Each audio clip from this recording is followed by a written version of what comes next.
by for terminal count. Overlook Horizon High Altitude Balloons, an Ontario County nonprofit.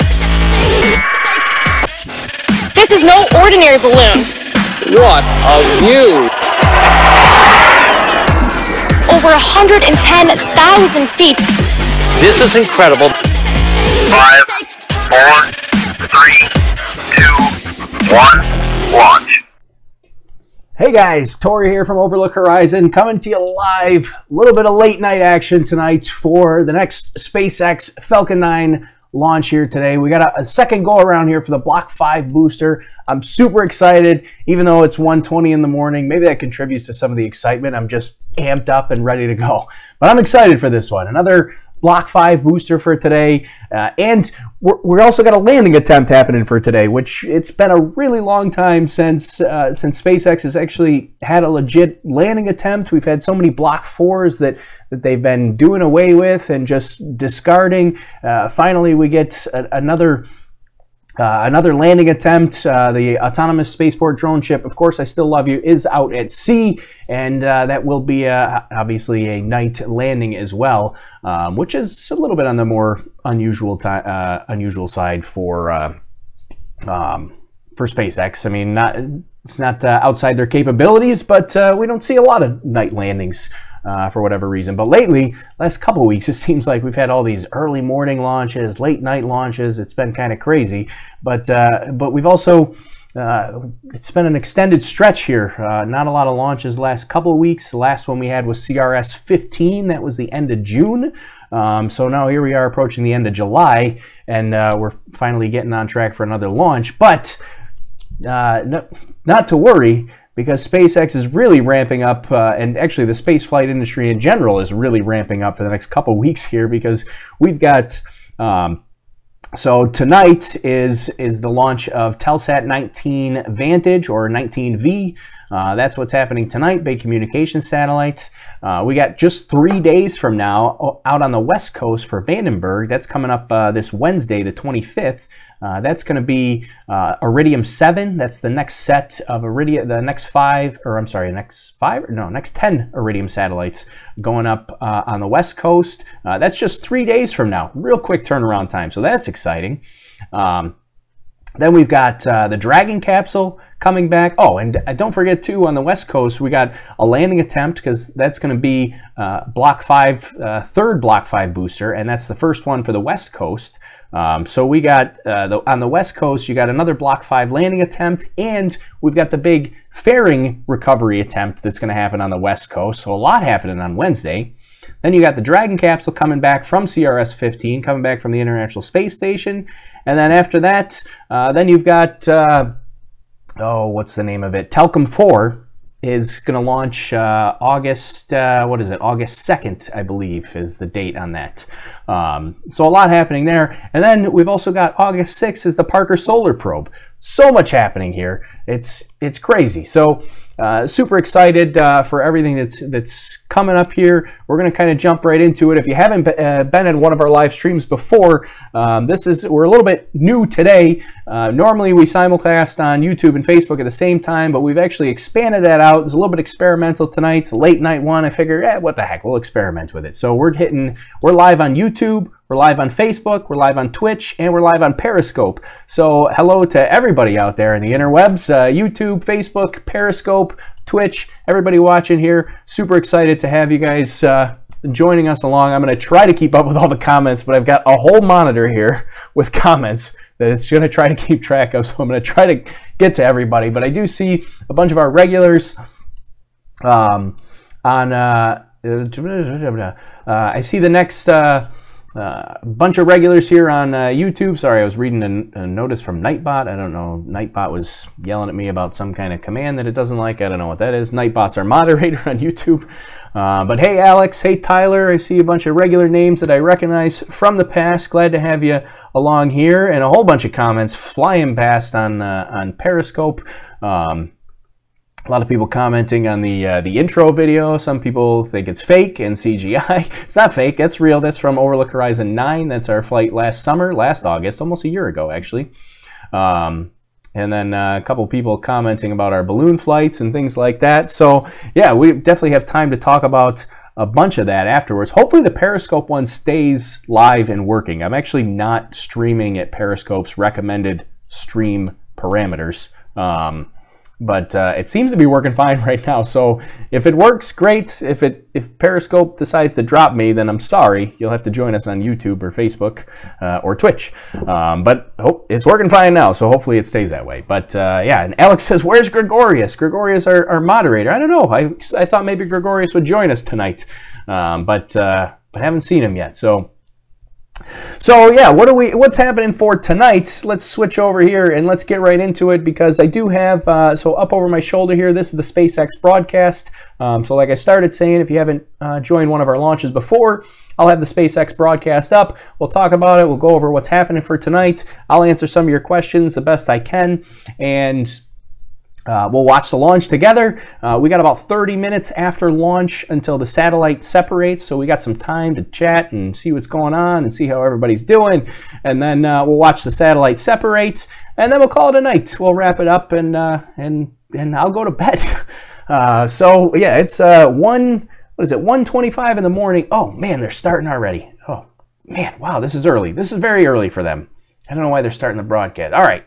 I guess I better fly through this. It's 1:26 in the morning here. Somehow I'm wide-eyed and amped up and ready to go. So this is fantastic. But all right, so we're going to fly through this the best I can, and we'll get to some of it after launch too. But here's our cool, or I guess it's this way. Here's our cool mission logo for this this flight here. This is kind of cool. This is a little different than what you usually see on the mission patch. So kind of a nice thing there. Some quick stats for today that I like to throw out.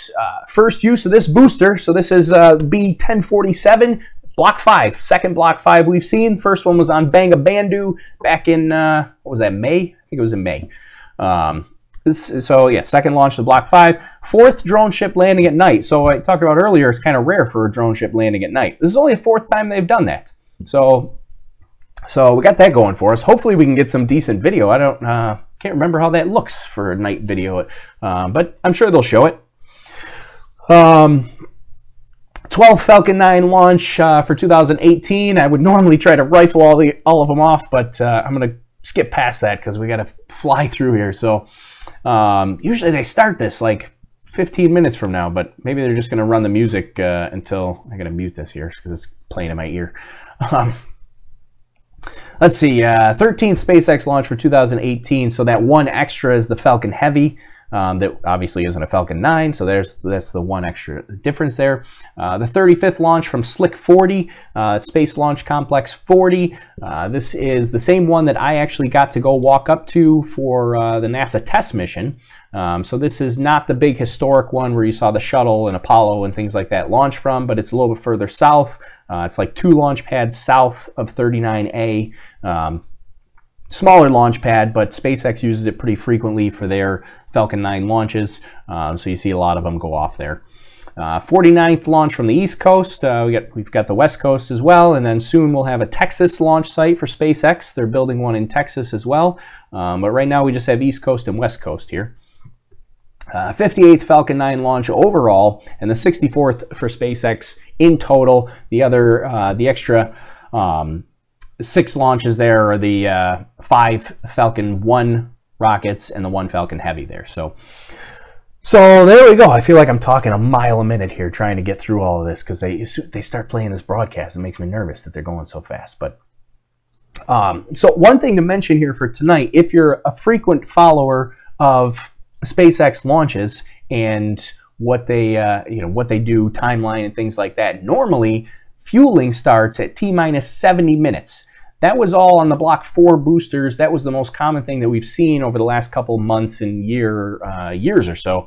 But today, because it's Block 5, we've seen this once before, but this is fast fueling. So if you look at the timeline doesn't even start until T-minus 38 minutes when they pull the launch director to make sure they're go for fueling.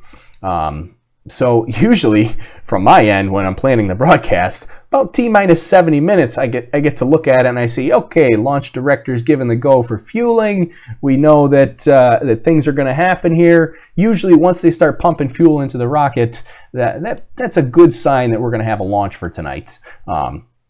But when that happened at T-minus 70 minutes, that was well before we started the broadcast, so I knew things were good to go. Now, they're giving that go at T-minus 38 minutes, and they start fueling at T-minus 35 minutes, and I usually go live at T-minus 30 minutes, so those last couple minutes right before we go live are pretty hectic, trying to make sure, are we actually going to launch today, or are we going to hold? Do we have some kind of issues? And I thought maybe that we might have an issue, or, you know, there wasn't really any evidence of an issue today, but I thought, just being that it's the second Block 5 booster, that there's a good chance that there might be an issue. And we're not there yet, obviously. That still could happen. But again, this is only the second time we've gone with Block 5, so it's certainly possible that there could be some issues coming up. So launch today is at 1:50, so we got about 20 minutes until launch. So we still got some time. SpaceX should start their broadcast usually in about 5 minutes from now. So Cash on Periscope says, yeah, I pump steroids too.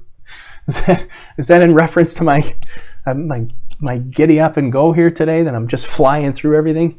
72 Galaxy Tank Girl on YouTube says, too much coffee for... I actually didn't have any coffee, but I should. Let's see, what was I going to say? So here's our timeline for today. Much shorter timeline before launch, really not much happening. But then we've got all our post-launch stuff going up to the second stage cutoff and satellite separation, which is going to be at 32 minutes. So we'll stay live all the way up to that 32-minute mark, and we'll talk and chat and go over all the stuff that I didn't have time to go over, even though I'm just racing through everything. Stubby says, I think Nightbot is the one that had too much coffee. I don't know what's going on with Nightbot. Nightbot is freaking out right now. I don't know what, yeah. Nightbot is on fire. I don't know what's going on with the Nightbot. Nightbot is our moderator on YouTube, and for some reason it's just going to town. So, all right. Anyways, let me just disable. I want to disable this one message that Nightbot is freaking out about. I don't know why Nightbot is going so nuts, but let's see. Where he's on Periscope says, dude, chill. Play us something on the ukulele. Would love to. We got stuff to talk about. We got serious business. This is space flight. This is serious. It's not serious. This is not serious. But I'm still not playing the ukulele. Just not tonight. Maybe someday we'll play the ukulele. But anyway, so what we're launching today is Telesat, not Telesat, Telstar, I believe Telstar 19V. I'm going to screw that up because the company is called Telesat. But anyways, it is today. This is a massive satellite that they're launching today. It's over 7,000 kilograms, over 15,000 pounds. This thing is huge. This is going to set the record for the largest payload that SpaceX has launched to date. This is a crazy large satellite. And on top of it being a crazy large satellite, they're still going to do a drone landing, which usually you would have seen in the past if they tried to really push the limits and do one of these huge satellites. They wouldn't have had enough fuel to actually do a drone landing because they would have just had to push it to the limits and they wouldn't have been able to do the landing burns. But because the Block 5 booster has 8% more thrust than the Block 4s had, they'll be able to launch this gigantic satellite and still be able to do landing burns and hopefully successfully land on the drone ship. That's what we're expecting to see today. But this thing is huge. You can see the little people on the bottom. And the giant 7,000 kilogram, 15,000 pound satellite. Let's see. So again, this is, like I said, Block 5 Block 5 looks a little bit different. I was trying to find a good picture. I had this one here, and I think actually this one is a little better here. Block 5 looks a little bit different than Block 4. You'll notice the black interstage, which is the section between the first stage and the second stage. So there's a black interstage, which that black is a thermal protection coating. And then we have black landing legs, a lot more thermal protection on those. There's black raceways. So a lot of black on there. Kind of looks like the Falcon 1, but this is a upgraded version here. So, all right, so we barely got through any of the stuff that we wanted to talk about, but we'll talk about more. And we're going to switch over to here, and we'll see what they have to say. Turn this down just a little bit. We'll see what they have to say. I may talk. I'm going to try not to talk over people, but I'll talk when there's nothing happening here. So. It is July 21st, 2018, just after 10:30 p.m. Pacific Daylight Time, and you're looking at a live view of the Falcon 9 rocket with the Telstar 19 VANTAGE spacecraft on top, awaiting liftoff from Space Launch Complex 40 at Cape Canaveral Air Force Station in Florida. Good evening from SpaceX headquarters in Hawthorne, California. My name is Brian Malstead, and I'm a software engineer in our flight software department here at the headquarters, and I'll be your host for tonight's webcast. Now, today we are launching the Telstar 19 VANTAGE spacecraft to a geostationary transfer orbit. Liftoff is currently targeted for 1:50 a.m. Eastern Daylight Time or 5:50 Coordinated Universal Time. This will be SpaceX's 13th launch so far this year, and today we will be flying a brand new Block 5 booster, which we will be attempting to land on our East Coast drone ship named, of course, I Still Love You. All that venting there, completely normal. Most of it is liquid oxygen venting, a little bit of condensation from the super chilled Now, for tonight's mission, we're launching out of Space Launch Complex 40 at Cape Canaveral Air Force Station, which is one of SpaceX's 2 East Coast launch sites. On the pad, you can see the 2-stage Falcon 9 vehicle. It stands 70 meters tall, which is greater than the wingspan of a 747 aircraft. The spacecraft itself is currently sitting inside of the 17-foot diameter payload fairing, which is that round upper portion at the top of Stage 2. Once we reach the vacuum of space, we will jettison the fairing halves as Stage 2 continues on its journey to orbit. Now, tonight's mission is the second flight of our Block 5 vehicle design, and it is the first Block 5 launch from Space Launch Complex 40. Block 5 represents a series of upgrades to Falcon 9, and these designed to allow us to reuse each F9 10 times or more, as well as reduce refurbishment between flights. You can see some of the primary visual differences in the Block 5 design, the most prominent of which is that black inner stage in the middle of your screen now. Yeah, that's what we were talking about earlier, the black inner stage with the extra thermal protection coating there, really just trying to improve rapid reusability. So the vehicle undergoes various operations to prepare for liftoff, and much of this timeline is centered around what we call loading the vehicle with the fluids that are necessary to fly. This is analogous to filling your car with fuel, but rocket engines need additional substances to work. Now, in order to combust out in space where there is no oxygen, we have to bring our own, and we do so with densified liquid oxygen, or LOX. The fuel for Falcon 9 is RP-1, which is basically rocket-grade kerosene. Now, those two substances together are the propellants, and they began loading about an hour ago. This loading process continues until the last few minutes of countdown as we top off. A third item that you actually need to start the combustion of a fuel in an oxidizer is the ignition source, which is just like the spark plugs in your car. Our ignition source is a chemical mixture called TTEB. The T part pertains to triethyl aluminum, and TEB is triethyl borane. Now, when those contact each other, they start burning, and they burn so green. You should be able to see a quick glimpse of this with a green flash just before liftoff. In addition to those propellants, the rocket has pressurants on board to help the propellants flow. Falcon 9 uses helium for its pressurant, and we began the loading of this helium about 15 minutes ago.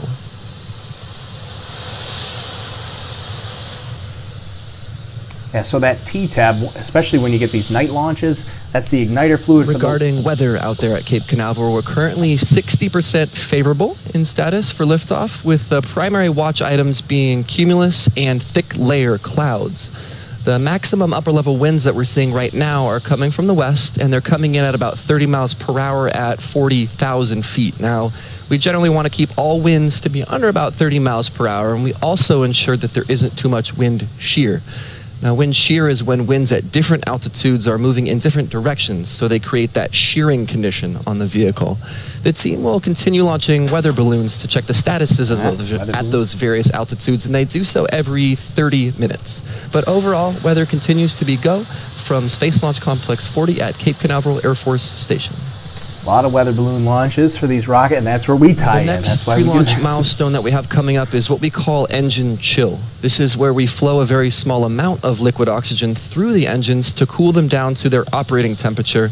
And this is so that when we start feeding them their full flow in flight, the lock stays nice and cold, and it doesn't heat up to cause bubbles or other performance issues. The spacecraft, Telstar, is currently healthy as well. In these final moments before launch, just like Falcon 9, they are conducting checkouts to ensure that the spacecraft systems are functioning nominally before they are called to do so in flight. Another item we'd like to check is the range itself. Now, the range conducts many pre-launch tasks, including clearance of the pad and all the surrounding areas, as well as the neighboring airspace and the coastal clearance. So the range is giving us their green. If we do need it, a backup launch opportunity is available Monday morning, July 23rd, starting at about 1:50 a.m. Eastern Daylight Time, so about 24 hours from this moment.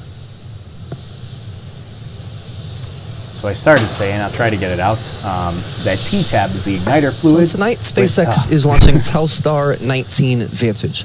It's one of a new generation of Telesat spacecraft designed to serve today's bandwidth-intensive applications. For us down here on Earth, that simply translates to improved access for all things internet-related. This pertains to everything from individual internet access to both business and government applications, all the way to direct-to-home satellite TV and much, much more. In addition to the improved broadband connectivity across the Americas and the Atlantic, Telstar 19 Vantage will also be able to provide internet connectivity to those in rural areas and in remote areas, and even coverage over the North Atlantic Ocean, which is super important when it comes to providing internet access for commercial airlines and even cruise ships.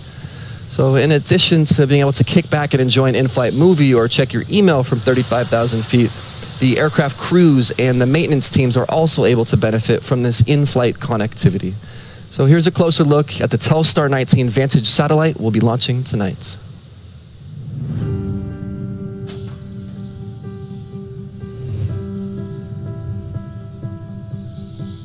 Unless they start talking, I'm gonna mute the music so that YouTube doesn't freak out and give me a copyright strike. So it doesn't sound like they're gonna talk, so I'll just talk over this. You guys can watch the pictures, but I know YouTube is gonna freak out and give me a copyright strike for this music. They did that already on the Banga Bandhu launch. Not because of the stream itself, but just because of the music in it.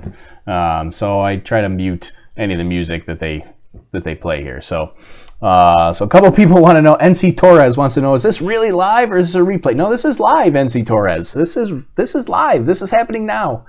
Yeah. So I started saying while this is muted here.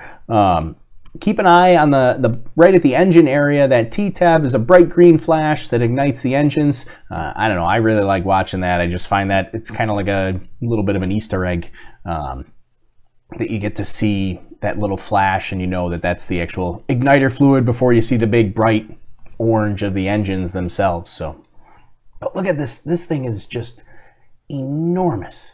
It's huge.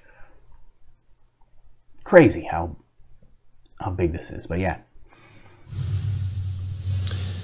Now we're T-minus 6 minutes away from liftoff, so let's check back in one more time with the status of the rocket. Fuel, as I mentioned earlier, was doing the loading process. Well, it is now fully loaded on both stages, first and second. LOX is currently being topped off as we speak.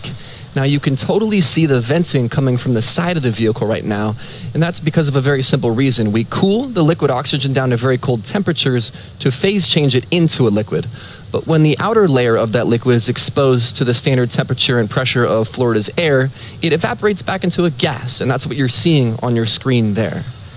Very soon, you'll see those cradle arms of the transporter erector holding the vehicle. They'll release, and then the strong back will slightly retract in preparation for liftoff. And then, at T-minus 1 minute, the rocket's internal flight computers will take full control, which you'll hear on the countdown net as Falcon 9 is in startup. So, with all systems go, let's listen into the final 5 minutes of countdown now.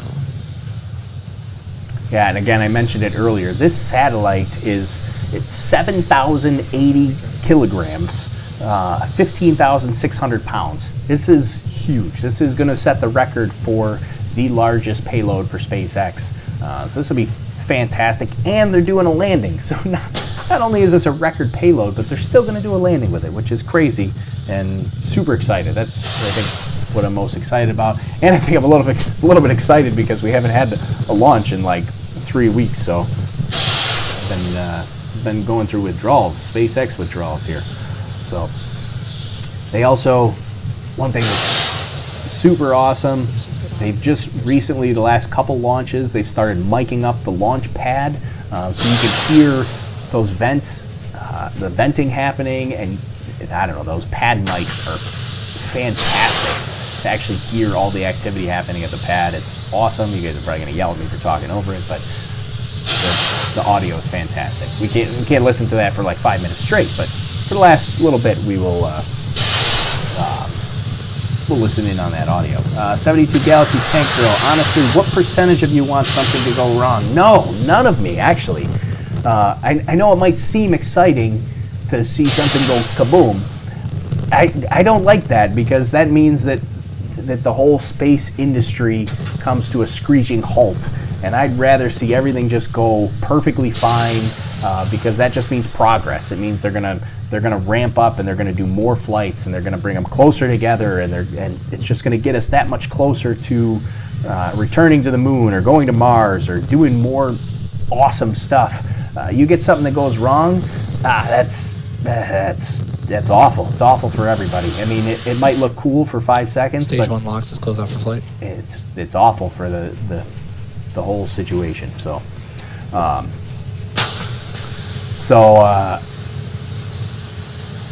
I forgot where I was going before that. But anyways, we're getting down to we're down below T-minus 30 minutes here, and we'll listen in on the last 2 minutes.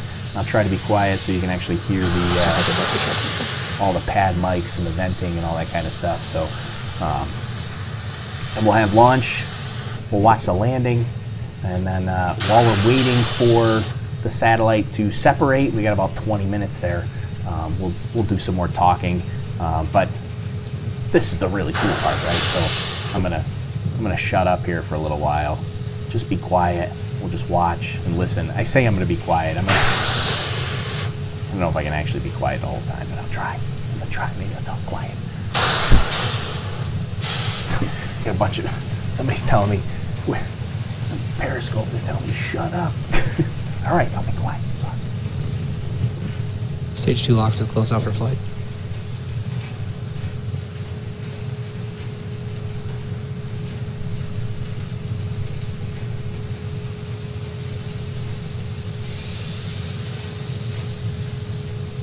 Looking smoky.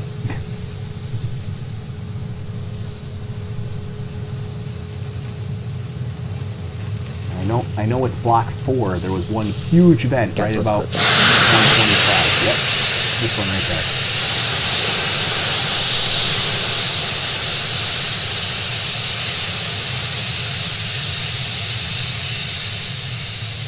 That's still the same. That's the last big vent before launch.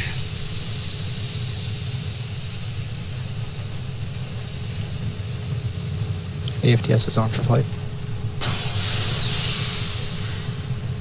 AFTS. Vehicles in startup. Flight Progress termination. is complete.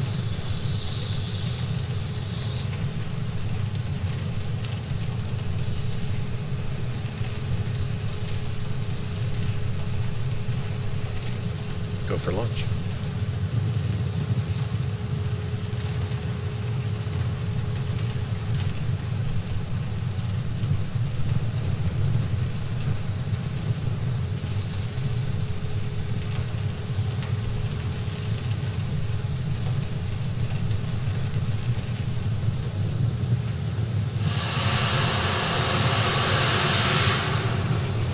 Stage 1 tanks pressing for flight.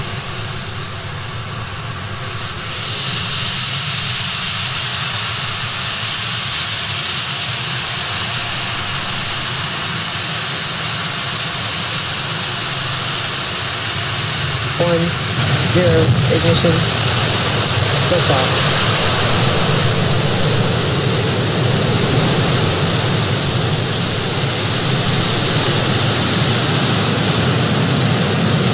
Pushing down range.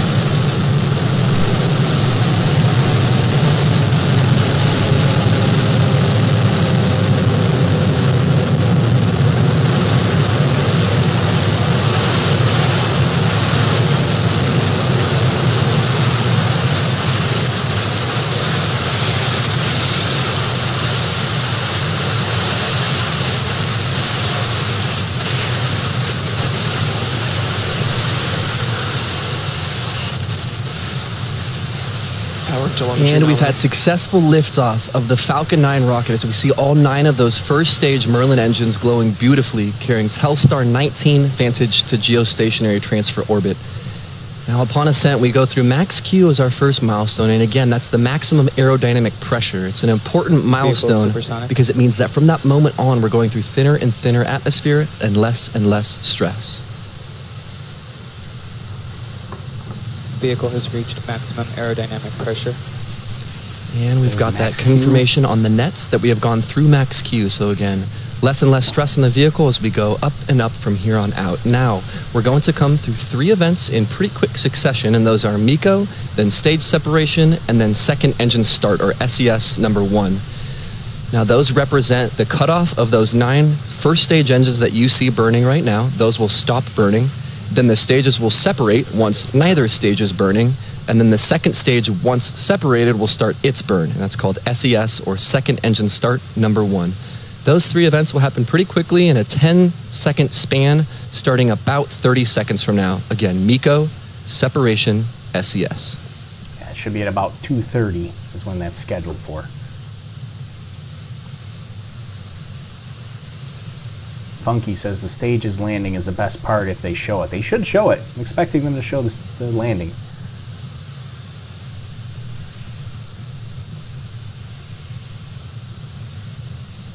Ten seconds to MECO, main engine cutoff, and booster set.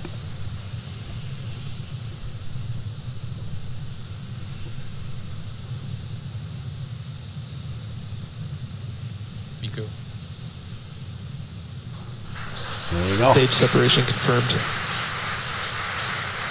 The screen on the left is the first stage looking up at the second stage. The screen on the right, obviously, is the second stage looking back. And you heard the callouts and saw the visual confirmation of main engine cutoff, stage separation from those onboard cameras, and then second engine start. And as a treat, we were able to see that green flash from the T-tab that I mentioned earlier as second stage ignited. The next milestone is fairing deploy. I mentioned these earlier, but we're going to jettison those fairing halves because once we're out in space, we no longer need that aerodynamic shield. So in order to become more fuel efficient, we get rid of this unnecessary mass. Fairing SEP is about 20 seconds. That should be at about 3:40 on the clock there. And then we saw the grid fins come out on the first stage. You saw some thruster activity. Vehicle on nominal trajectory. There we go. This is inside the fairing. There you go. Fairing separation confirmed. And we've successfully had fairing separation. As those halves gently float away, we now have Telstar attached to second stage, exposed to the vacuum of space, continuing on through its first burn. Now we had successful liftoff. First stage is heading back. The sequence that we're going to perform regarding the burns for the first stage is a 2-burn sequence. It's going to be re-entry and landing. There's no boost back burn this time because we're simply going to follow a ballistic trajectory out into the Atlantic Ocean. That will occur about 2 minutes from now. Yeah, so the actual landing itself should be at about 8.5 minutes. Right around 8:30 is when we expect landing here. So we got about 4 minutes until we actually see that booster land. So still super exciting. It wouldn't be unusual. And if you're just joining us, we're looking at the burning Merlin vacuum engine on second stage. The vehicles have lifted off. We have separated first and second stage. Second stage is continuing on, doing its first of 2 bland burns, carrying Telstar to GTO, while first stage goes back and is about 1.5 minutes away from conducting its first of 2 burns upon re-entry through the atmosphere. Yeah, and it's not unusual for that landing that creates a lot of vibration. The video can cut out during landing. We hope it doesn't, and hopefully they have video. It is nighttime, but they usually do, even though it's night. You can kind of see the grid fin in that black screen there. Saw it just for a second. So that's the first stage booster on the left. Now we're about 40 seconds away from that first re-entry burn, as I mentioned. And the purpose of this burn is to slow the vehicle down. Out in space, there aren't many particles. It's much sparser out there. But once we re-enter the Earth's atmosphere, the air actually creates quite a bit of drag on the vehicle. So we want to burn to slow ourselves down so that we don't experience a bunch of heat and stress accumulation on first stage. And then make sure you stick around afterwards. So we're going to watch the actual satellite deploy. That's not so again, on your right, second stage in Merlin vacuum is burning. On the left, we have first stage onboard cameras who are about to start their re-entry burn.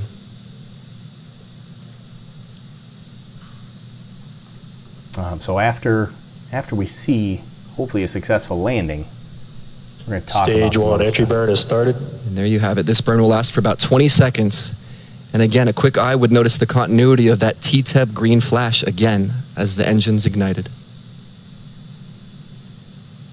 Second stage following nominal trajectory.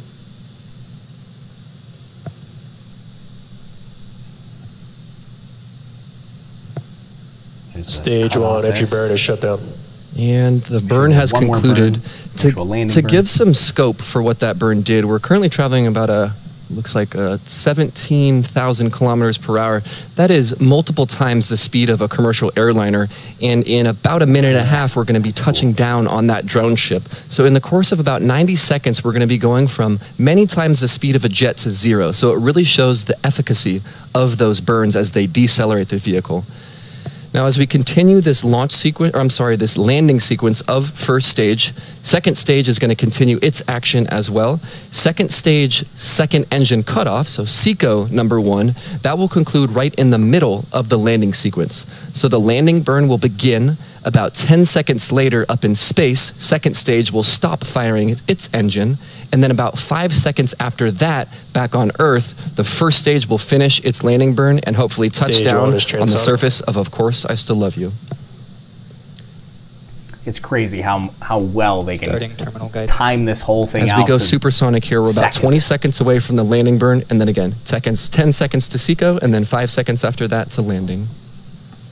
Stage 1 landing burn is starting. Now we're coming. Stage 2 AFTS has safe. Turn ship has AOS. Yeah.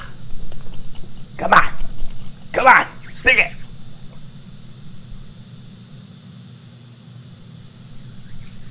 Here it comes. Landing legs have deployed.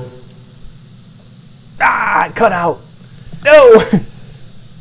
And of course, as a rocket descends upon a drone ship out in the middle of the ocean, it is of course difficult to sustain connection with it, so we'll get an update on that in a second.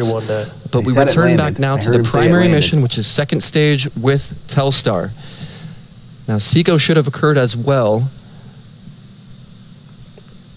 I believe we did hear that over the nets, so SECO did occur. So in the middle of that sequence of landing, as I said, second engine cutoff number 1 did happen. So the first of the 2 planned burns of second stage has concluded. We'll give you an update on the first stage landing as soon as we can, but for now, second stage is in good orbit.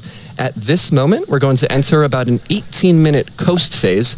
Again, second stage has 2 planned burns, as I said, and the second one will start about 18 minutes from now. So see you at about T plus 26 minutes. Oh, I hear clapping. Yeah, there and it is. Before we step into that coast period, there the vehicle is. Again, as a rocket fires upon a ship with a camera, it's hard to keep connectivity, but there it is, standing proud on Of Course I Still Love You. So with the landing behind us, again, primary mission, we're going to go into about a 17-minute coast phase now. We'll see you at T plus 26 minutes for an update on Telstar 19 Vantage. That's awesome. Another good landing. All right, so there. Got a little bit worried, but I did hear them in my ear. I heard over the net they said that they landed and they were directing landing operators to switch to a different net. So I was pretty confident that it had landed, but it's always a little bit nerve-wracking when the video cuts out. Not entirely unusual. I mean, it pretty much. I should actually say it's pretty common for the video to cut out. Or to switch over to this this view for a little while, but it's pretty common for the video to cut out, just because, I mean, you're landing a rocket on a drone ship in the middle of the ocean. The drone ship, it's using a satellite to communicate back and broadcast those live videos back, and you know that landing burn is shaking the whole thing around, and you know it's going to create disruption there. So, anyways, they landed it, so there's a success. We're good to go. So what's happening now? So now we got about a 20-minute coast phase. So if in all the excitement of the first stage landing, the second stage did have its first cutoff. They will actually start that second stage up again. They're going to restart it at about 26 minutes. And then pretty typical for second stage restarts, really short burn. Sometimes they're only like a second or two. But it's going to be a short burn that's about, what is that, like 40 seconds long, or no, 50 seconds long, sorry. 50 seconds long, so less than a minute they're going to burn for. And then a few minutes later, right about 32 minutes is when we'll expect to see the actual satellite separation. Sorry, it's getting late here. I'm trying to think and talk at the same time. So anyways, yeah, successful launch. Gordon Freeman's, he says, I'm a little bit late, but I'm here now. So glad to have you, Gordon. Yeah, so we can talk about a couple things here now. We got about 20 minutes to go and chat, and I'll answer any questions if anybody has any. I know I saw a whole bunch of comments flying by, especially on Periscope. Franz Henry says, you're all fired up. I am all fired up. I'm excited. I love this stuff. It's so exciting. I love it. It's awesome. I love seeing it land like that too. It's just, I mean, SpaceX is going, they're trying to get these Block 5 boosters and turn them around in 24 hours. That's crazy. And actually, that brings up a good point, the whole turnaround thing. Every day we're innovating and we're breaking records. So this is breaking a record today for the largest payload, but also, so these drone ships, or the drone ship, there's only one there. The drone ship, but there's also 3 support ships that are out there. There's Hawk, what is it? Hawk, or it's not, I don't think it's Go Hawk. I think it's just Hawk. Hawk, Go Quest, and Go Pursuit. Those are the 3 support ships that go out with the drone ship. So there's actually 4 ships that are out there. Hawk is the actual, that's the towing ship that actually tows, Of Course I Still Love You, out there. Go Quest, that's a support ship for the booster landing, and then Go Pursuit is actually going to the fairing landing site, and Go Pursuit is going to recover the fairing. Now it's not like the Mr. Steven boat; they're not going to catch it in a net. This is presumably, they don't usually talk about the fairing recoveries on the East Coast because they're pretty uneventful, but presumably it's just going to parachute down because this is fairing 2.0, so it does have a parachute on it. It's going to parachute down, soft landing in the water, and Go Pursuit will go pick it up and they'll bring it back. So anyways, what I was going to say is you got those 4 ships out there. They're out there right now. they're going to bring all of that stuff back. They got to unload the Block 5 booster, you know, rest their staff and replenish their supply. They're going to turn right back around and head right back out for Telcom 4, which is on August 2nd. I mean, that's only like, you know, that's like a week and a half away. And it's, you know, it takes like 4 days or 3 or 4 days just to get, maybe it's not that long, maybe it's like 2 days, just to get from the ocean landing site back to Port Canaveral. Then you got like a day or two to unload it and get the booster off, and then you got to resupply and then they got to turn around and spend 2 days to go back out to the landing site again. I mean, it's going to be tight, but this is a quick turnaround just for the recovery fleet, which is pretty awesome. So that's another record that they're going to set, is a quick turnaround for the recovery fleet. So yeah, that's super excited. So Funkai says, what is the clover for on the mission graphic? I don't know. I didn't even look into that. To be honest, I didn't even notice the clover until you mentioned it. I just noticed that it was so black and dark, which is pretty I don't know, kind of unusual. Usually there's a little more color in it, but I didn't even notice the clover. If somebody knows what the clover is about, let me know. Share it with us. Let's find out together. Captain Scarlet says it's for luck. Let's see. So many satellites. This one had to launch tonight for correct orbit luck. Have a garage. Oh, somebody's leaving. Landing video cutoff seems deliberate. I don't think it's deliberate. I mean, I think it's kind of a little bit low priority for them. But it's, I mean, it's you're trying to live broadcast video while a rocket is shaking the ship like crazy. Where's the Red Lobster gift card giveaway? I know, Mike. I'm still working on a Red Lobster sponsorship. They haven't called yet. I'm waiting on it. They haven't called. But I got all the lobster. I don't know if you can see in the background. We got all the lobsters up and ready to go. Our new Periscope people that probably don't even know what the space lobster is all about.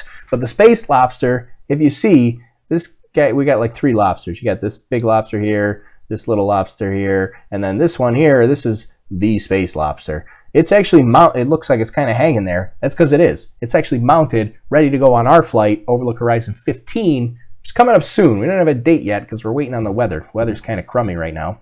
But we'll be launching our high altitude balloon flight with the space lobster on board. That's going up to about 110,000 feet, about 34,000 meters. So pretty excited about that. That should be coming up here probably in 10 to 14 days here. Just waiting on weather. Right now the wind is no good here. So yeah, lobsters are up there, and the lobster, our brave space lobster, is ready to go on our upcoming flight. So make sure if you haven't followed one of our things before, make sure you follow along. We see some excitement. We'll see if the space lobster survives. See how that goes. Let's see. What did we miss here today in my I had some shots of the actual satellite itself, getting prepared for the payload fairing and the payload adapter. Let's see. Oh, we talked about, I have a whole bunch of images from before. So this is fairing 2.0. So it does have this parafoil parachute here on board, and it's going to steer itself down and have a soft water landing. Like I said before, Go Pursuit will pick it up, bring it back. They usually try to pick up both halves of it, but yeah, I don't know. Sometimes they only bring back one. I don't know what the deal is with that, but yeah, some shots of our payload fairing coming back. So we should see that. Well, we won't really see that, but we'll see the fairing come back a couple days from now. We'll see it on the onboard Go Pursuit when it brings it back. And like I said before, a lot of activity happening. We've got the Dragon capsule coming back. Even even just like space news, on August 3rd, they're going to announce the actual crews that will fly on board both the Boeing CST-100 Starliner and the crew that's going to fly on board the first Dragon crew capsule. That's coming up on August 3rd. Now, we kind of know the astronauts that are part of the commercial crew program, but we don't really know which astronauts are going to fly which vehicle and who's going to be the first to fly which one. So on August 3rd, NASA is going to announce which crew is going to pilot or command which capsule. So there's some more exciting. So we got a lot of stuff happening in the space industry here in the next 2 weeks here, which is kind of crazy. Let's see what. Oh, and speaking of our astronauts, here's Sunita Williams training on the Dragon crew capsule here, which looks fantastic. Like this looks futuristic to me. Like this, we're living in the future here. Like, does that not look like the future? That looks awesome. That's the real inside of. Well, that's a simulator, but that's what the inside of the Dragon crew capsule looks like. It's fantastic. This is awesome. So let's see. Mike Ferguson says the fair. I like that. The fairings are like socks. The third dimension eats the left one. I like that. That's funny. Alex says, why doesn't that big thing sink? I don't know. Well, it's relatively light for its size.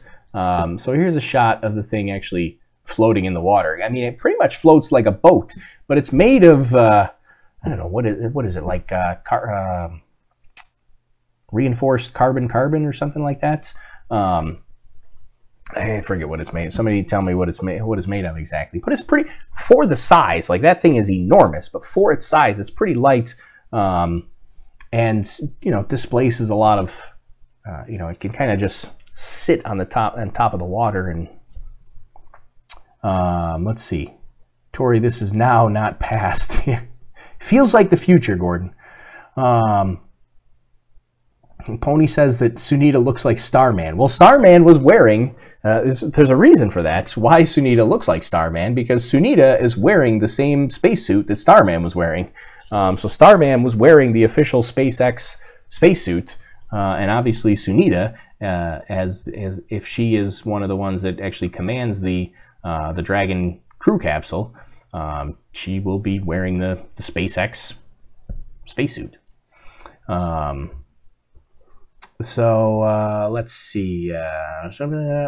Happy wants to know when the launch is. Well, you missed the launch. The launch has happened already. Right now we're in a 20-minute coast phase. We're waiting for satellite deployment.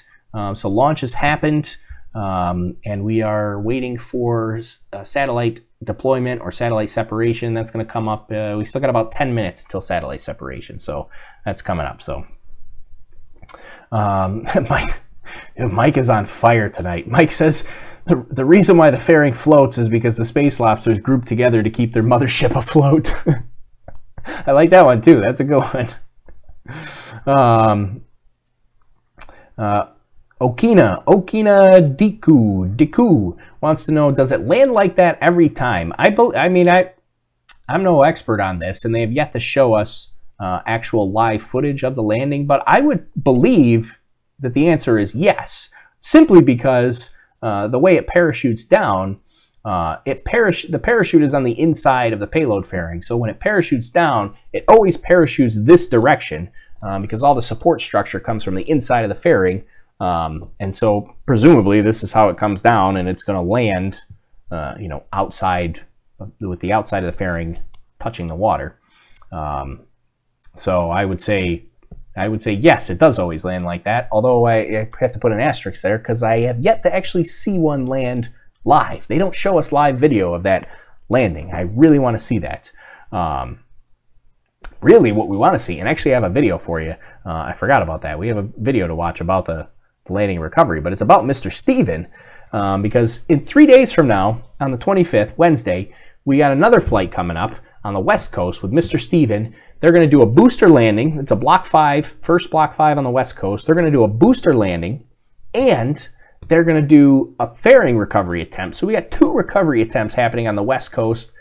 Awesome. So excited about that one. I'm excited about everything, but I'm so super excited about the one coming up on Wednesday. Somebody said on Periscope, are those real images? Yes, those are real images. Those are real. Those are from SpaceX. Let's see. Oh, so we were talking about Mr. Steven. Mr. Steven, if you're not aware, let's see. I got some Mr. Steven images here.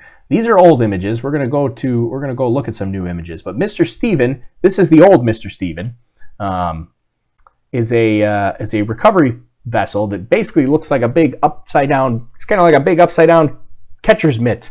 The fairing parachutes down like we saw in those pictures, and the intention is Mr. Steven is going to drive underneath it and catch the fairing before it hits the water. Presumably the water can deteriorate the fairings, and if they can catch it and just recover it that way, it just makes it a little bit easier, makes it more reliable, less refurbishing, things like that. So hopefully we get some live video, like Stubby said. Hopefully they show that live. I really want to see a live video of that. But anyway, so this is Mr. Steven. This was the original Mr. Steven. It looked like this. Then Mr. Steven got himself an upgraded yellow net that looked like this. But now, some exciting developments. Mr. Steven now has grown 4 times in size. The arms and the net is 4 times larger. Now it's massive. It's enormous now. And we're going to see a video of this because I just found this video the other day. Let's see. Where is my video? Here it is. Yeah. So this is what Mr. Steven looks like now that it got its new upgraded arms and net, and this thing is just massive. Like, look at how huge that is. This is gonna, the intention is they're gonna try to drive this thing underneath the payload fairing and just catch it. So this is Mr. Steven out at sea doing some testing, some maneuvering and things like that, because Mr. Steven's got to be pretty fast for its size to try to maneuver and get itself underneath the payload fairing. In the last couple attempts, they've really just missed it by like 100 meters or so. And I don't really know because they're not showing us live video on it. I don't really know what has happened or what the discussions are, or but they have said that they missed it by about 100 meters. You got to wonder if the driver of this boat is getting close to the fairing and he's going, we're not going to make it, we're close. He may peel off, and so you don't want the fairing to land like halfway on. So if they know that it's not going to land on the netting, I would imagine they might peel off or something. I don't know. This is all speculation. I have absolutely no evidence to back that up. But that's just my thought. And I don't know why Mr. Steven is driving backwards right now, but that's just my thought. But anyways, oh, there we go. We're done with that video. We'll go back to this video here now. But anyway, so there's some footage of Mr. Steven with the new upgraded net. Super excited about that. So yeah, Captain Scarlet, are those actual images? Yes, everything I've shown is actual. I have not shown anything that is not an actual image. So let's see. They should just send me with a jet ski and a tarp. Mike, you're killing me tonight. I love it. Mike's gonna go with a jet ski and tarp and pick up the payload fairing. I'd love to see somebody just go out with a jet ski and a tarp anyways. Just with Mr. Steven up there, just ride alongside him. Like, no, you just wave him off. No, I got it. Oh man, that kills me. Anyways, EC Neps wants to know what time the launch is. Launch has already happened. We're waiting for satellite separation here now. Yeah, Alex, make a proposal to SpaceX, Mike. That'd probably be a lot less expensive. They stopped returning my calls. Oh man, Mike is killing me tonight. So anyways, I lost where. So we're super excited about Mr. Steven. I really want them to show some live footage. They have yet to show live footage, but so anyways, a couple people on Periscope have asked. They're saying, what time is the launch? Launch has already happened. That was 28 minutes ago. We're waiting now. Actually, we should have had Yeah, we should have actually had second stage restart. But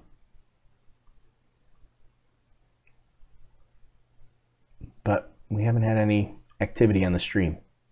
You turn up the volume just to make sure so we don't miss anything. It's just static right now. I can just hear somebody typing in my ear. It's not me typing. Anyways, I'll keep that up. It looks like the music has stopped at least, but they did do the second stage, the restart, and the cutoff. That all happened pretty quickly. That was about 26, 27 minutes. Now we're just waiting for satellite deployment. That's going to happen at about 32 minutes. So we're pretty close here to satellite deployment. Oh, and I pulled up this graphic to talk about. So what we're doing actually, we're going into geostationary transfer orbit. That's that green line there. The satellite eventually is going to geostationary orbit, which is the dashed red line. It first gets into parking orbit. Oh.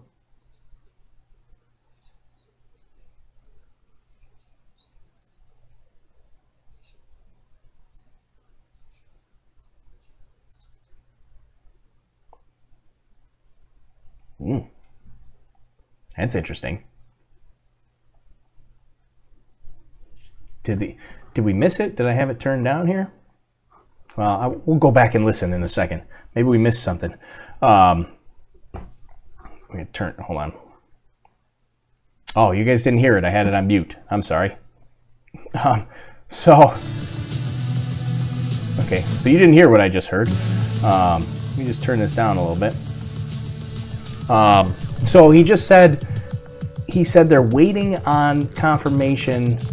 I'm going to switch to this graphic. They're waiting on confirmation on whether or not the second stage actually shut down. It appears in the images that it shut down, but that was a very weird thing for him to say. He said they had a... We did get feedback again. Signal for ground stations can go in and out sometimes, but we've got a strong, stable signal now. So we have video on board. Second stage concluded its burn. SECO number 2 went well as MVAC-D shut down to conclude its second of the 2 planned burns. Now, Telstar is in a good orbit after that final adjustment, and the next milestone coming up about a minute or so from now is deployment of Telstar itself into geostationary transfer orbit. So we'll check in about 60 seconds.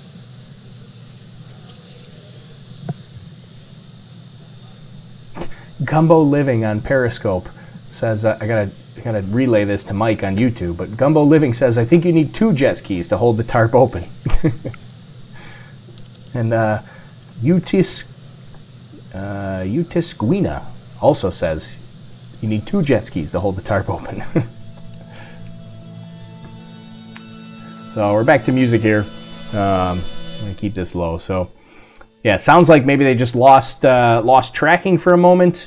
Trying to figure out whether or not the second stage actually shut down on time, which it seems like it did. But they never came back. I didn't hear them in my ear actually talking, but yeah, you didn't hear them say that. So we should have satellite deployment should be like now. They're just playing music right now. So, and there it is. Payload separation confirmed. All right, and as Telstar 19 Vantage fades into the distance after a gentle push from those deployment springs on second stage, that will bring an end to our webcast tonight. So wrapping up everything in quick summary, it was a great liftoff of both vehicles conjoined. We had the successful separation and landing of the first stage, and then second stage continued on with its 2 burns to deliver Telstar 19 Vantage to the geostationary transfer orbit. With that said, SpaceX would like to extend a sincere thank you to Telesat, our customer, as well as the payload manufacturer, SSL, and as always, the Air Force's 45th Space Wing for their range support, and the FAA. If you'd like to stay up to date with what we're doing here, please follow us on our social media channels via our Twitter feed, as well as Instagram or SpaceX.com. Again, thank you very much for joining us tonight. We'll see you in just a few days at the next launch. Just a few days, 3 days until the next launch, which is crazy. So So that's the end of the SpaceX broadcast, but I want to go back, because I know you guys didn't hear it. I want to go back to what they were talking about with the second engine here. So give me a second to rewind here, because let's see. The second burn would have been, what's the timeline here? Second burn was supposed to be 26:49, so it's pretty much right here. Let me fast forward just a touch.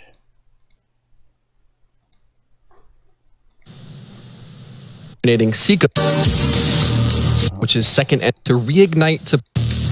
There we go. I guess maybe I missed this. Welcome back, everybody, as we near the end of our brief coast period, where stage 2 is about to reignite to perform its second of the 2 planned burns.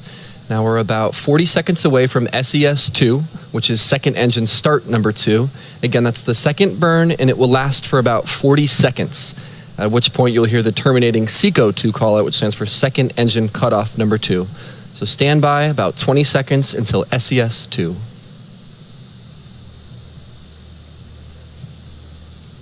Yeah, so I guess somehow we missed this while I was talking, or I guess I missed this. I guess I'm the one in charge of this. I missed it. We'll watch it now. We missed what happened here. We'll watch it back. So this has already happened. This was about 10 minutes ago. We'll watch this real quick, and then we'll talk about what's coming up. There you go. There's the burn. There it is. Back ignition. And this was only supposed to be 1 minute long. And as you saw during that brief slice, we did see MVAC ignite. Again, 40-second burn here to perform final adjustments to get Telstar pointed into its desired final trajectory. Press kit says 50 seconds. He says 40.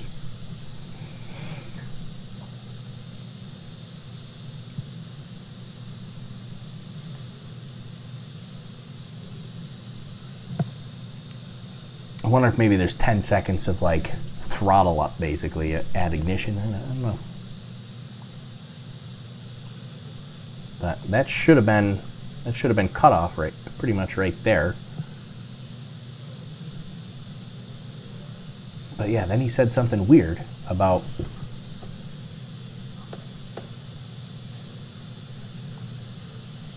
waiting. I don't want to talk over him.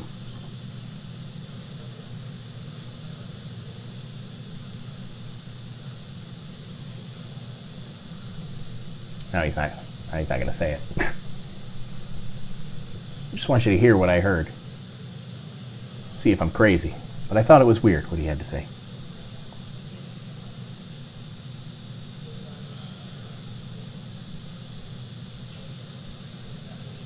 Nope, now he's not going to say it. I don't know what time he said it at. I think it was at maybe, was it 28 or 29 minutes? Somewhere. I mean, it's got to be soon. Right?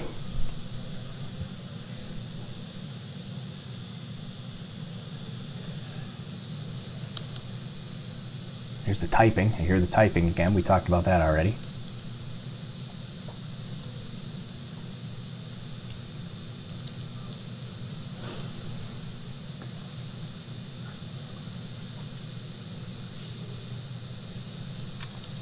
Well, of course, now he's not going to say it. I mean, he's going to. This is a replay, so I just don't know what time he said it. The suspense is killing me.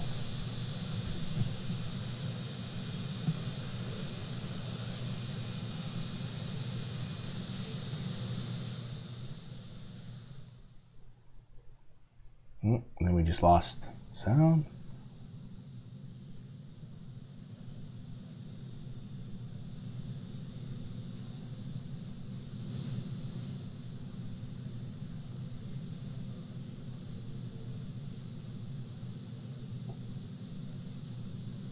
I don't know, it just caught me off guard. Let's see, Song 110 said the Telstar 19 VANTAGE spacecraft has deployed from the Falcon. So it appears we've got some light signal from our ground stations, so we're waiting until that communication channel stabilizes and we can get full confirmation that the second burn did shut down. So we'll let you know as soon as we have more data here in a moment. Oh, there it is. They said they had light signal, which, I don't know, that was a weird... That seemed like a weird thing to say. Weak signal? I would understand. Light signal? That seemed strange, but I'm assuming that's what he means. They just had a weak signal, so... but yeah, it just sounds like maybe they just temporarily lost tracking or just had a weak signal from it, so not really as big of a deal as I thought, but yeah, so that was pretty much that. So anyways, that's what we got. Successful launch today for SpaceX. This was the what do we say this was? The 58th mission for the Falcon 9, is that right? Where's my time? Where's my stats? Yeah, 58th Falcon 9 launch. Yeah, successful mission today, successful landing today. This is the second Block 5 booster, so it's awesome that that's a success. It's just going to keep ramping up from here on out and becoming more and more frequent, so this is awesome. Mike says they had light signal because they had Comcast. Yeah, so there we go. That's it.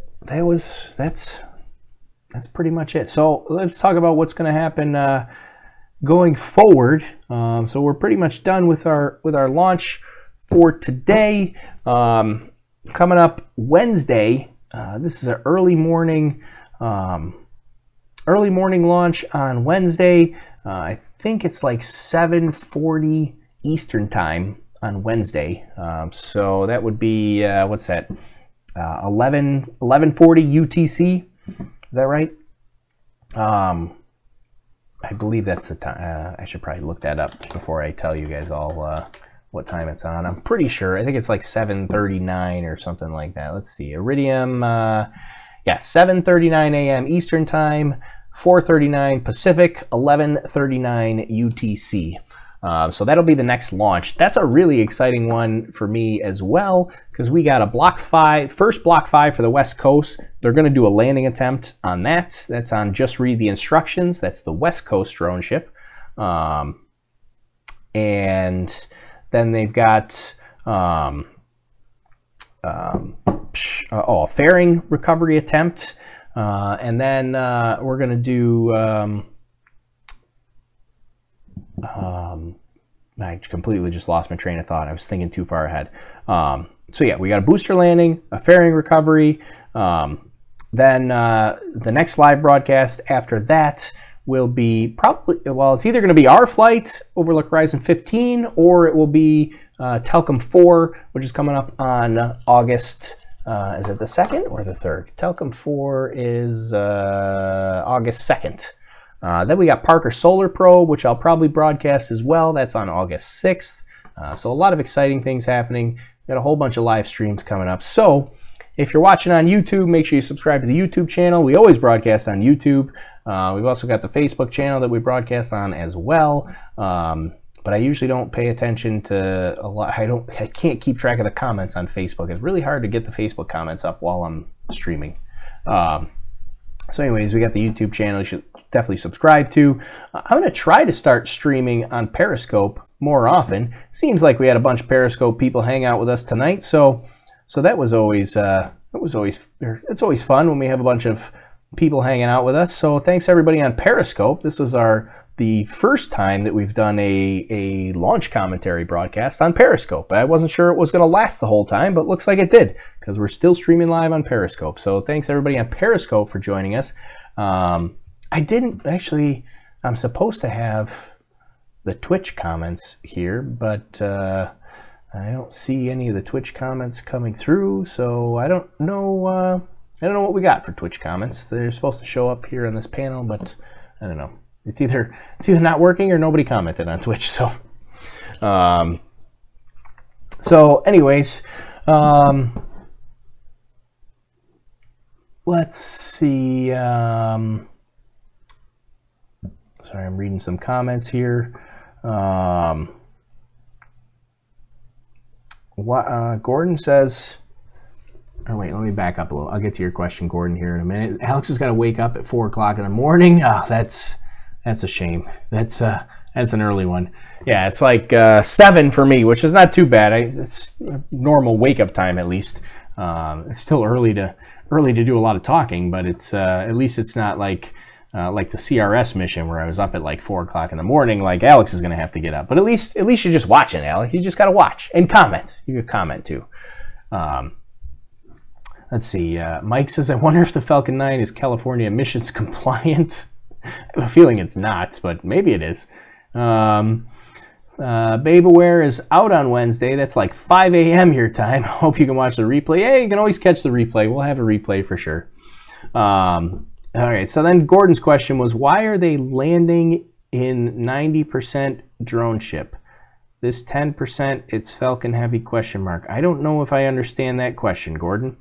You're gonna have to rephrase that, and I will answer it. But I don't understand it at the moment. Gumbo Living says, tell us about your next launch. So our next launch is an exciting one for us. We've got the Space Lobster that's going to fly on Overlook Horizon 15. I'm kind of attached here. I don't know if I can actually show it to you. Everything's attached. I'm stuck in here with wires. You can't see the wires, but I can't get far enough back to reach it. Anyways, that's our payload. You can see this little hole here is where the camera is. So there's a camera here facing the lobster. We're looking at the backside of the lobster here. But that lobster is going to be right in the center of the view. We're still finishing up the final touches here on the payload assembly. But this guy, this box, along with our brave space lobster, they're going to go up to about 110,000 feet. We got videos we're going to take the whole time. We'll get some photos as well.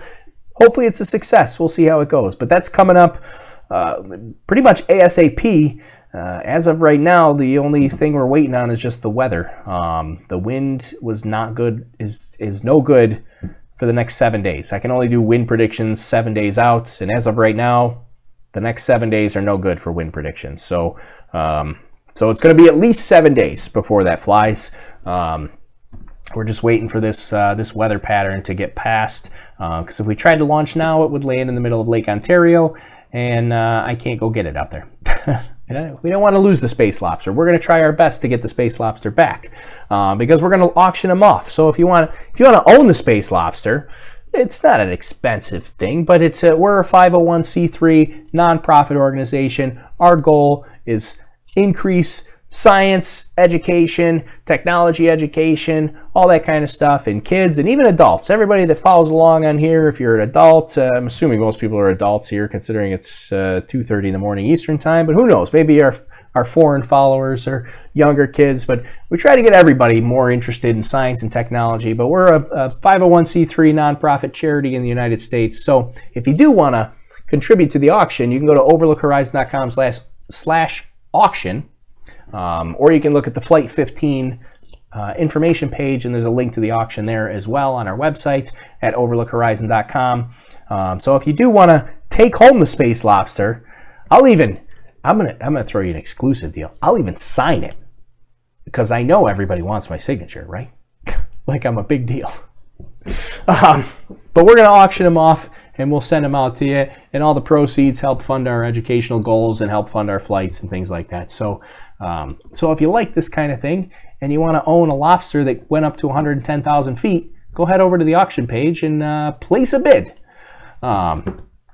Anyway, so there's that. That's the information about our next flight. Hopefully that was hopefully I covered it all there. Gumbo Living.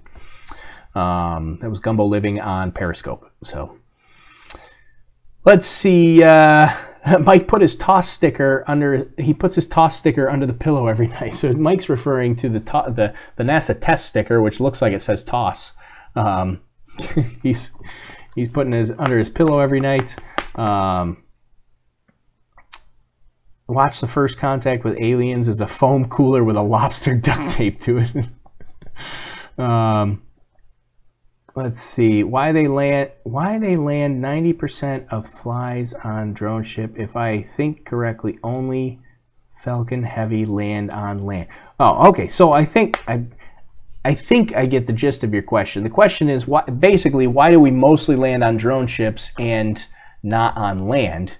And the main reason is it actually takes a lot of fuel to land on land. So you frequently see the return to launch site landings on like CRS missions because they're actually not going that far, relatively speaking. They're going to the space station, which is compared to like geostationary transfer orbit is not that far.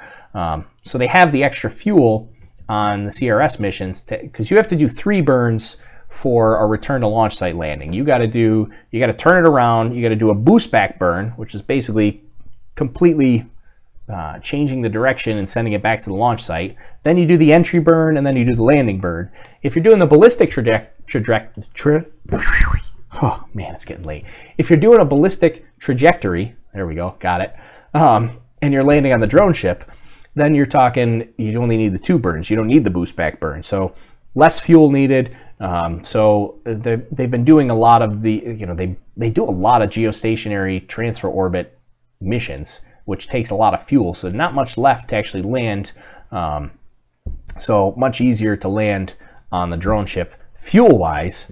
Logistics-wise, it's easier to land on land. So if they could land on land every time, that would certainly be that would be the best thing to do. It just takes a ton of fuel to do that. So so there. Hopefully, Gordon, I think that's what your question was. So. So, all right, let's see what else we might have missed. Alex wants a sticker giveaway. I am planning on doing some giveaways on Wednesday. I'm not going to do one today, mostly just because it's early morning and I expect most of the people watching are going to be watching on the replay. But we're going to give away some stuff on Wednesday. But I know Alex is probably going to be upset with that because he's going to wake up at 4 in the morning. But if you're waking up at 4 in the morning, we're going to do some giveaways on Wednesday during that flight because we got some NASA test stickers to give away. We got some patches to give away. We got some other stickers to give away here. We got some Overlook Horizon stickers to give away. And so we got some stuff we can give away. And we'll keep doing the giveaways. It's tough to do the giveaways with these late night ones because a lot of people just watch the replay. But we will definitely do some giveaways coming up because we got a lot happening over the next 2 weeks. So this is just the beginning of this 2-week stretch of all kinds of stuff happening. So we will definitely do a bunch of giveaways. And if you want to take part in the giveaways happen on the YouTube channel only. So you got to be subscribed to the YouTube channel in order to be eligible for a giveaway. So so if you're watching on Twitch or on Periscope or on Facebook, make sure you subscribe to the YouTube channel so that come these other ones, if you want to switch over and be eligible for one of the giveaways, we'll give away some of those stickers or a mission patch. Like these are legit mission patches. This I got from the NASA test mission that was back in April when I was down there to watch that in person. So we're gonna give away some legit mission patch. Like that's legit. That's stitching on the back. Then that's the real deal right there. Anyways, so let's see. Jason Day, the Falcon Heavy is probably too heavy for any drone ship. I get a sinking feeling. Well, they don't land the entire Falcon Heavy on the drone ship. Usually it's just they can only land 1 core on the drone ship at a time. So there's speculation. So they're building another drone ship called a Shortfall of Gravitas that is going to be on the East Coast, and there's speculation that maybe you might see a Falcon Heavy in the future where they need extra fuel and they expend the center core. They let that one, they just let it run out of fuel and they let it go crazy. And you get the 2 side cores. Instead of returning those back to land, they land the 2 side cores on 2 drone ships. That would be crazy. Right now there's no plan to do that, and that's pure speculation, but that would be crazy. They're going to have 2 drone ships on the East Coast, so who knows, maybe they will, maybe they'll try to land 2 at once on a drone ship. I seem to think personally that they're really going to use the two drone ships more for fast turnarounds. So we have like coming up right now, so that booster that just landed, like I said earlier, it's got to come back to Port Canaveral, unload in a hurry, and turn it back around and head back out to sea. If they had a second drone ship, you know, they could launch sooner. Right now, the big reason why they can't launch that fast is because they want to recover that booster, and they can't get the recovery fleet back out fast enough. So they got to, you know, it's going to be about 10 days before they can get that recovery fleet back out there. So if they had a second drone ship, they would also need the 3 support vehicles as well. But I don't think they do much once they get back to Port Canaveral. You got Hawk that tows. Of course, I Still Love You. You got Go Pursuit, which is bringing the fairing back. You know, I guess that's got a little bit of work. And Go Quest, which is a support vehicle for the booster. But I don't think they really do too much once they actually get back to Port Canaveral. So they could probably theoretically go out. But who knows? We'll see. That's all coming down the line. We're still months and months away from seeing that. So let's see. Oh, Jason says that was just in jest, sir. But thank you. It's hard to tell when people are serious or joking. But there, I explained it anyways, just in case anybody thought you were serious there, Jason. Mike says the center core lands in Kazakhstan. I don't think it goes that far. Iridium is doing drone ship first.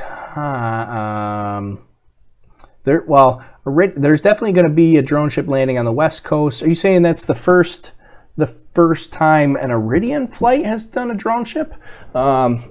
Because they've definitely done drone ship landings on the West Coast before. So that's not new. This will be the first Block 5 booster on the West Coast, and so first Block 5 booster landing on the West Coast for sure. They've done other landings on the West Coast though. But this is again the first Block 5 coming up on the West Coast here in just 3 days too. Quick turnaround. I mean, you wonder how many, what the crossover is for personnel. Like presumably there's some personnel that are going to support both flights. There's got to be at least some of crossover there.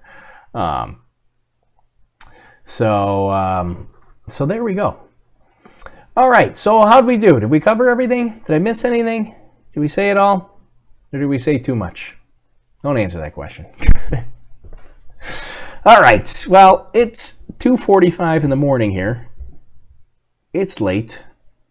I got to go to sleep. I'm tired. I actually can't believe how awake I feel, to be perfectly honest. It's probably because I was so amped up and excited for this launch. It's been so long since we've done a launch broadcast. I just feel like I had all this built up energy. I just had to share it with everybody here. So thanks everybody for hanging out with me tonight and watching the SpaceX launch. Thanks. Stubby says thanks to Mike for the comic relief. Mike was on fire tonight on the YouTube channel. He was killing it. I absolutely loved it. Cracked me up probably half a dozen times. Thanks everybody on Periscope and Twitch for hanging out. New platforms for us for today. A couple that was new for us. We'll see how that went. I think it went well. The Periscope one at least seems to have gone well. We seem to have a whole bunch of people watching on Periscope. So thanks everybody on Periscope for hanging around with us tonight. Let's see, Jason, a couple more questions here before we wrap it up. Jason says, serious question though, when do you think NASA will stop paying the Russians to launch Soyuz and build their own with SpaceX? Well, I think that's pretty much what the idea is behind the Commercial Crew Program. NASA's building the SLS rocket, which I kind of roll my eyes with a bit just because it's taking so long. I mean, I'm excited. Don't get me wrong. I'm excited for SLS, but it just seems to be taking so long, and the timeline is so crazy long. Like the first launch they're gonna get is in like I don't know, what is it, like 2021 or something like that, and then they have like 3 years later they're gonna do the second one. I don't know. It just seems crazy, this timeline for SLS. But the good news is that NASA's with the Commercial Crew Program. It's pretty much, from what I read, I thought it was going to be sooner than this, but I just read this week actually that they're going to start doing regularly scheduled commercial crew flights to the International Space Station via the SpaceX Dragon capsule and the Boeing Starliner in 2020.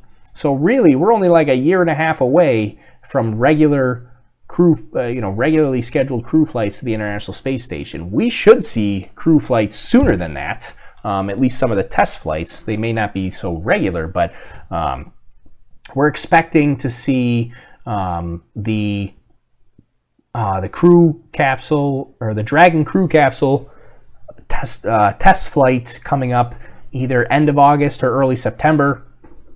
So that's coming up here. That's only like a month away. We'll actually see the Dragon crew capsule fly for the first time. So that's super exciting. And then they're expecting to do manned missions. They're trying to get it out by the end of this year. It seems like the last time I read that SpaceX maybe had slipped to beginning of 2019, maybe like January timeframe. And then I just read today actually that Boeing, the Starliner capsule, they tested the launch escape motor, and apparently the motor performed well, but after shutdown there was a propellant leak. So they were trying to look into if they needed design changes or if they could make some sort of fix to correct the propellant leak that happened after the escape motor shut down on the Starliner, the Boeing Starliner capsule. That's the CST-100.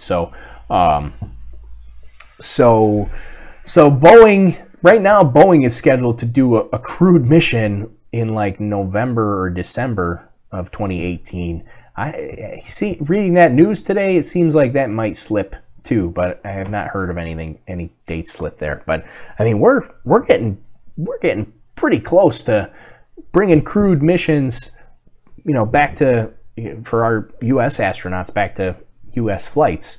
So I think those are going to start happening soon. Hopefully 2019, I think, is going to kind of be the experimental year, kind of fine-tuning the commercial crew program, and then 2020 hopefully will be into, it'll be basically regular routine crew flights from SpaceX and the Starliner capsule. So let's see, what else did I miss?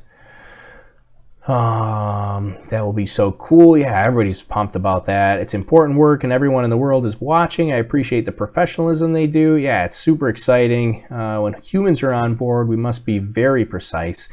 Yeah, so I get super nervous just watching the satellite launches because, hey, if you watch the whole broadcast, we talked about it at the very beginning, like I don't want to see anything go wrong during the flight itself. So like you don't want a flight failure even on a satellite flight because it sets the whole program back, like everything, not even just for SpaceX. Like SpaceX has a failure, and then you get other companies, you get like ULA will start looking at their stuff like, oh, could that happen to us? And so everybody just kind of, it just brings everything to a screeching halt, and then everybody's on edge and everybody gets all nervous about flights, and you see articles come out from people that are worried about, is SpaceX fueling procedure too risky or all that kind of stuff.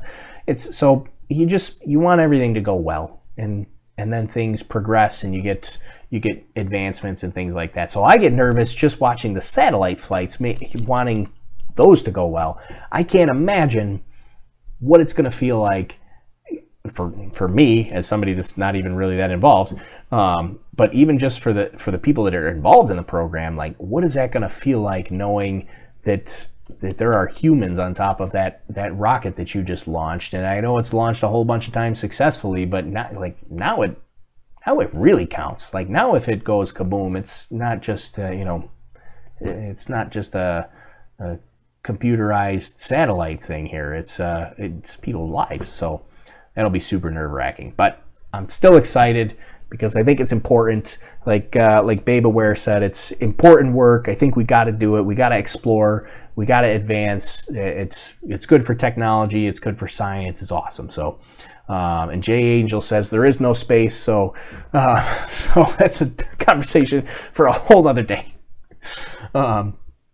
Yeah, no more Columbia. Let's move on for that. Yeah, you don't want to see anything, because the tendency is, like, you have a Challenger or you have a Columbia, like, yeah, you want to fix the issue, absolutely.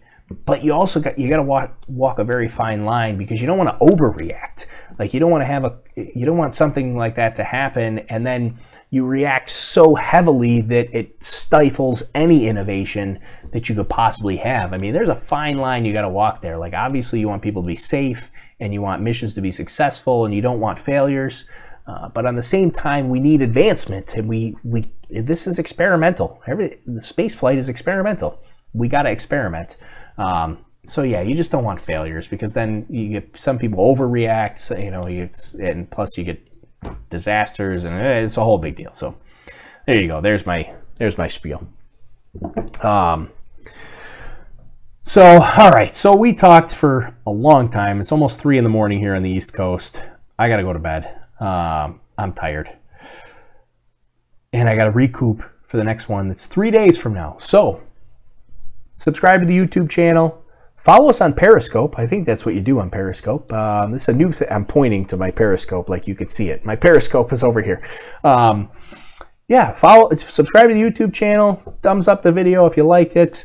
If you liked hanging out with us today. Follow us on Periscope. I'm going to try to start doing the Periscope thing more often, because that was fun. Everybody on Periscope, we had a lot of fun there. And obviously we'll keep going on YouTube and maybe keep going on Twitch as well. But there we go, everybody. So recap: successful launch, successful landing, and successful satellite deployment. All around mission success today for SpaceX is fantastic. It was awesome. It was exciting, and I got to get my energy out from all my SpaceX withdrawal for the last couple weeks. So all right, Gordon says in Poland it's now 9 a.m. Yeah, 9 a.m. is going to come too quick for me here. So, oh, wait, one last thing. I do have, my microphone's going to come with me here. Let me open this up. We do now have, if you're interested, and they ship internationally, because our flight is coming up, we got Space Lobster stickers. Maybe I'll give a Space Lobster sticker away. On Wednesday. We got 2 different Space Lobster stickers, but these are now available in the Overlook Horizon shop. So if you go to, let's see, which way do I spin this? If you go to overlookhorizon.com/shop, you can buy a Space Lobster sticker. They're pretty nice stickers, actually. Really like, they're like vinyl stickers. So they're indoor, outdoor stickers. But they're on our website, overlookhorizon.com/shop. You can buy a sticker. They ship internationally. They're not that expensive, and the proceeds help fund our flights. They're going to help fund the Space Lobster flight. So yeah, if you want a Space Lobster sticker, we got a whole bunch of them. I can't even hold them all in my hands. There's too many here to hold, but we got a whole bunch of Space Lobster stickers ready to go. We'll probably give some away, and if you want to get your own and be guaranteed to get one, then head over to the shop and grab one, and we'll ship it out. We'll send it out to you. So, okay, so now I'm going to bed. Damien, hi from Russia. Hello, Russia. Thanks for joining us, everybody, here today. I really appreciate it. This was fun. I had a lot of fun here today. So this was good. So anyways, we will see everybody, hopefully everybody, on Wednesday. I'll be here. I hope you're here with me. Wednesday morning, the launch is at 7:40 Eastern time, so I'll be live at about 10 after 7 Eastern time, so pretty much 7 o'clock in the morning Eastern time. That's 1100 UTC, or what is that, 4 o'clock in the morning, 4 o'clock in the morning Pacific time, so it's early for the West Coasters, but yeah, come join us Wednesday. We'll have some more fun, and we're going to do some giveaways on Wednesday. We got some stuff to give away, so join us again on Wednesday, and if you can't join us Wednesday, then join us on one of the other ones. We got like 6 live streams coming up in the next 2 weeks, so join us on one of these. So, all right, my name's Tori, and this was fun. I usually forget to say my name, but there it is. So thanks everybody for hanging out, and I will catch you all on Wednesday. Have a good night. See ya.